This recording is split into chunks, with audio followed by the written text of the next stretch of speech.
Qu'est-ce qu'il y a les amis? Comment ça va? Comment allez-vous? Bienvenue dans une autre vidéo où je pratique mon français. Aujourd'hui, j'ai une bonne annonce et une triste annonce. La bonne annonce, c'est que je viens de lire le dernier chapitre de Seras-tu là? Et ça a été une fin assez satisfaisant, je dirais, assez cool. Et évidemment, après, je vais vous raconter ce qui s'est passé. Mais l'annonce triste, le triste annonce, c'est que maintenant à Barcelone, il fait trop froid pour que je puisse lire sur ma terrasse les matins. Ça, c'est dommage parce que, en fait, j'ai essayé de le faire ce matin.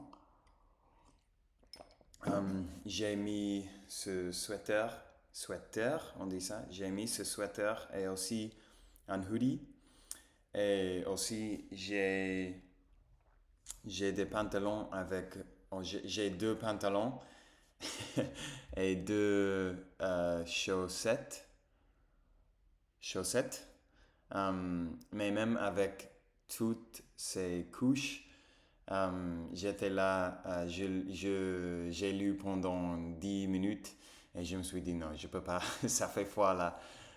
Donc j'ai décidé de rentrer dans ma chambre et de terminer le chapitre ici. Et pour ça aussi, j'ai anticipé ça.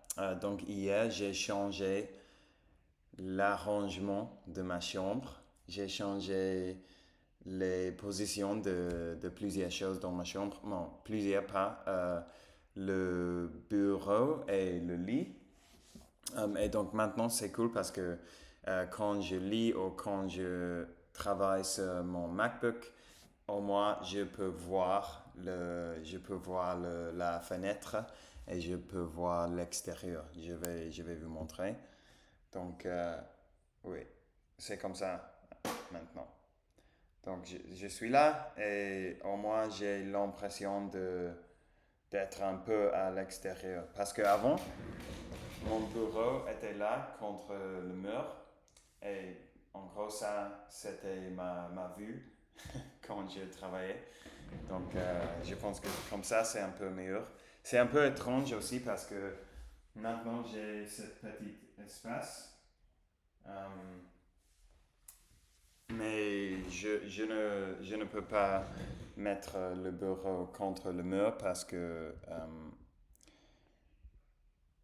si je le faisais, je, I wouldn't be able to, how do I say I wouldn't be able to in French? All right, we're going to search it. On va le chercher. I wouldn't, je n'aurais pas pu, I wouldn't be able to. Je ne serais pas capable de. Ok. Je ne serais pas capable de fermer la porte ou de l'ouvrir non plus. Donc bon. Ok. Donc on va parler de le dernier chapitre de ce ratou-là. Donc, si vous vous souvenez bien, Elliot vient de mourir dans le chapitre précédent. Et Matt, Matt, il a su, he found out, il a découvert, il a découvert qu'il reste une pilule. Donc, dans ce chapitre, Matt va aller chez Elliot, et évidemment, est morte. Elliot est mort, donc il n'est pas dans sa maison. Donc Matt doit briser la baie vitrée pour entrer dans la maison et il va chercher la pilule partout et au final il va finir par la trouver dans cette cahier, dans cette cahier où il il avait couché la lettre au début de l'histoire. Je ne sais pas si vous vous souvenez bien. Mais en gros, il va trouver la pilule dans le livre et il va le prendre et il va attendre pour que quelque chose se passe. Mais il va se frustrer parce qu'il est là. Et évidemment, avec toute cette histoire, il est assez agité et il ne sait pas qu'on doit dormir après avoir pris la pilule pour voyager dans le temps. Donc, en gros, il est dans la maison et il se frustre parce que ne se passe pas rien. Donc, il décide de rentrer chez lui et il conduit vers chez lui, vers sa maison. Et à un moment donné, il va commencer à se sentir brouillé. Ou son esprit va se brouiller et il va perdre le contrôle un peu de son corps. Et sa voiture va percuter une barrière métallique, quelque chose comme ça. Et là, il va black out. He's gonna black out. He blacks out. Comment on dit he blacks out? No, he blacks out. Ah, il s'évanouit. Il s'évanouit. Donc, la voiture va faire comme ça. Et et Matt va s'évanouir, en fait. Et après, il va se réveiller dans les années 1977. 1977, wow. Les numéros en français. Euh, et il sait qu'il n'a pas beaucoup de temps pour faire ce qu'il veut faire. Donc, il va chercher Elliot, il va aller au hôpital. Non, en fait, une autre chose que j'ai oublié de dire, pendant qu'il était dans la maison d'Elliot, il va recevoir un appel d'Elena. Et Elena va dire, en gros, je viens de lire cette cahier. Qu'est-ce que c'est que cette histoire? C'est des dingueries. C'est des dingueries. Et Matt va lui dire que t'inquiète pas, je vais le sauver, je vais te le ramener, en fait, il dit. Donc évidemment, son plan est de revenir dans le temps et de sauver Elliot. Et Elena, elle demande, elle exige des explications. Et Matt dit simplement que je ne peux pas vous donner des explications maintenant, mais fais-moi confiance, je vais le sauver. Et donc maintenant, il est dans l'hôpital. Il va chercher Elliot et il va lui trouver. En fait, j'ai été un peu déçu avec cette conversation parce que en gros, ils vont se voir et Elliot va dire ah c'est vraiment toi blablabla comment est-ce que tu as voyagé dans le temps et Matt va lui dire ouais j'ai trouvé la dernière pilule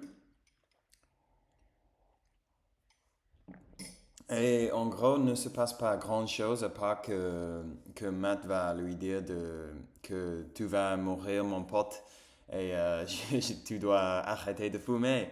Donc au final, au final, quelqu'un dans l'avenir va revenir dans le temps pour lui dire à Elliot d'arrêter de fumer. Parce que sinon, il va mourir d'un cancer des poumons. Des poumons.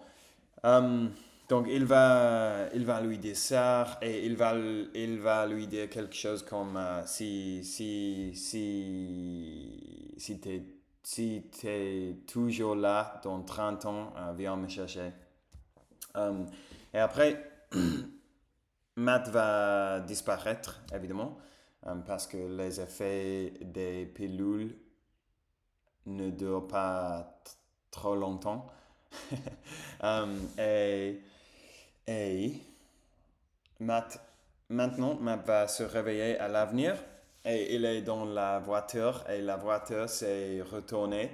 Euh, et il y a deux policiers qui sont là et ils vont dire Matt.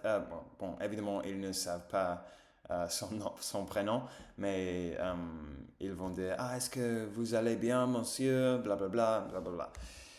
Et Matt, à ce moment-là, il n'est pas sûr si tout ça c'était un rêve ou pas.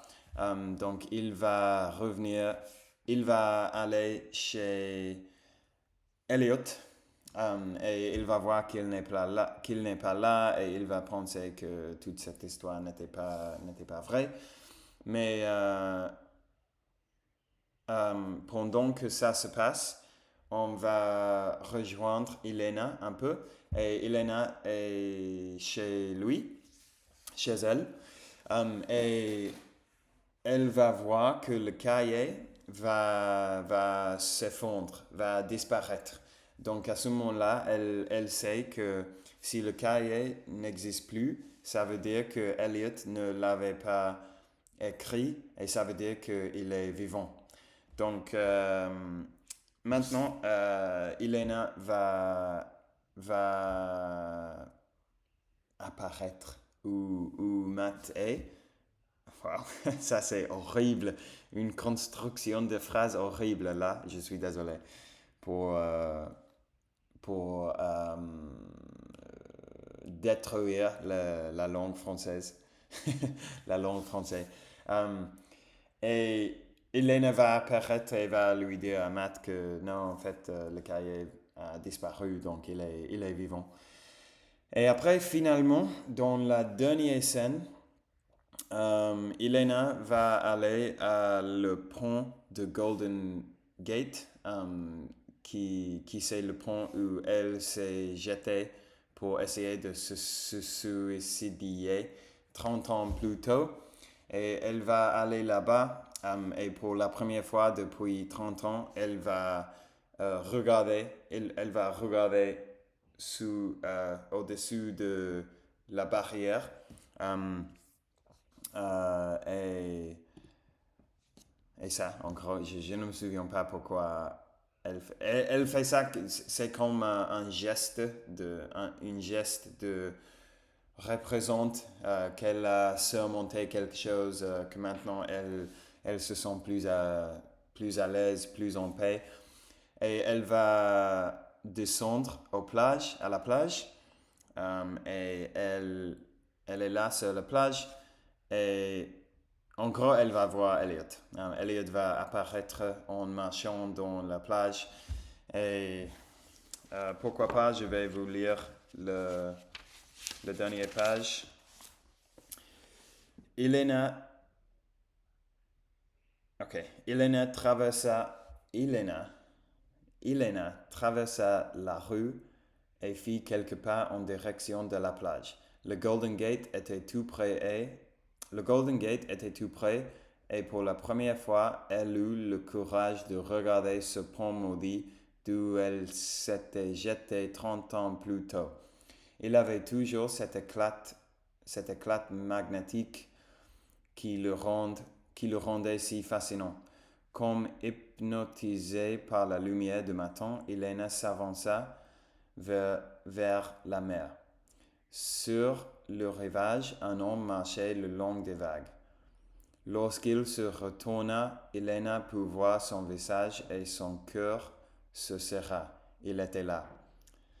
Tom, tom, tom, ça y est, il était là. Et ça c'est cool parce que le lit, il s'appelle Seras-tu là? Et en fait, il était là. Cool. Donc bon, les amis, on l'a fini. Quel plaisir, quelle vie. Et maintenant, j'ai appris j'ai appris une leçon avec tout ça. Et ça, c'est que j'adore les livres. Et en fait, j'adore parler des livres, mais je ne dois pas m'engager à parler de chaque chapitre d'un livre. Ça, c'est bête. Donc, dès maintenant, quand je lis quelque chose, évidemment, je vais faire quelques vidéos en parlant de ça parce que je pense que c'est une très bonne pratique, mais pas de tout pour tous les chapitres. Peut-être trois, wow, trois vidéos pour chaque livre. Quand je lis le premier chapitre pour expliquer le principe et tout ça. Et après, quand j'arrive à la moitié, pour parler un peu de mes pensées, mes avis, et après à la fin. Je pense que ça, c'est une meilleure structure. Et comme ça, je vais pouvoir lire davantage parce que avec ce ratu-là, j'ai lu seulement un chapitre à la fois. Mais maintenant, peut-être je vais lire deux, trois chapitres si est-ce que l'histoire m'attrape, vous savez. Et bon, je dois parler de mon avis de ce livre, en fait, parce que Lionel m'a offert ce livre et je dois dire un grand merci à Lionel. Ça a été super sympa de lire, même si j'ai plaint plusieurs fois pendant mes vidéos. Mais c'était pas pour l'histoire. L'histoire et le livre, c'est super cool. C'était ma faute de m'engager à faire toutes ces vidéos. Mais en gros, j'ai, j'ai beaucoup aimé ce livre. J'ai aimé tous les personnages. J'ai pas grand chose à dire parce que normalement il y a au moins quelques personnages qui m'agacent ou qui m'embêtent. Mais dans ce livre, non, en fait, je pense que j'ai bien compris toutes les motivations des personnages. L'histoire, c'était intéressant. Une chose que je dois dire, c'est que comme toutes les histoires dans le voyage de temps, on ne doit pas trop réfléchir de comment ça fonctionne parce que je pense que c'est plus ou moins impossible d'écrire une histoire avec le voyage de temps sans avoir des plot holes, des choses comme ça. Euh, des incohérences scénaristiques, ok? Euh, Oui, et évidemment, il y a l'effet papillon. Elliot a fait plein de choses dans le passé que je suis sûr qui allait changer beaucoup plus de choses dans l'avenir, mais bon, peu importe tout ça. Ça n'est pas important pour l'histoire. Donc, je n'en veux pas au livre pour ça, parce que l'histoire, c'était sympa. Euh, Ça m'a semblé assez triste en général aussi parce que on va, même à la fin d'histoire, ça ne change rien au fait que à 30 ans, ces trois amis, Elena, Elliot et Matt, ils se sont séparés. Euh, et ça, c'est super triste en fait. Encore. Ouais. Pardon. Euh, j'ai quelque chose de plus à dire sur l'histoire. Pas vraiment. Je pense que ce serait une bonne série de télévision, une bonne mini-série de 6 ou 7 épisodes de voyage de temps. C'est intéressant et c'est bien écrit, à mon avis. Surtout par rapport aux personnages. Chaque personnage avait une personnalité bien développée et j'ai aimé. Donc, je vais vous laisser là, les amis. Merci comme toujours d'avoir regardé la vidéo aujourd'hui et d'avoir passé ce petit moment avec moi, avec Elliot et avec Matt. Et ce n'est pas un petit moment en fait parce que ça fait 24 vidéos, 25 ou 23 ou quelque chose comme ça, je ne me souviens pas. Et donc merci, je dois me souvenir de faire ça, mais merci à mes patrons pour me soutenir sur Patreon à Sergi, Liam et Nathan. Et si vous voudrez me soutenir sur Patreon, le lien est dans la description. Ça y est les amis, je vous souhaite à tous une super méga hyper bonne journée et on parlera demain. Ciao.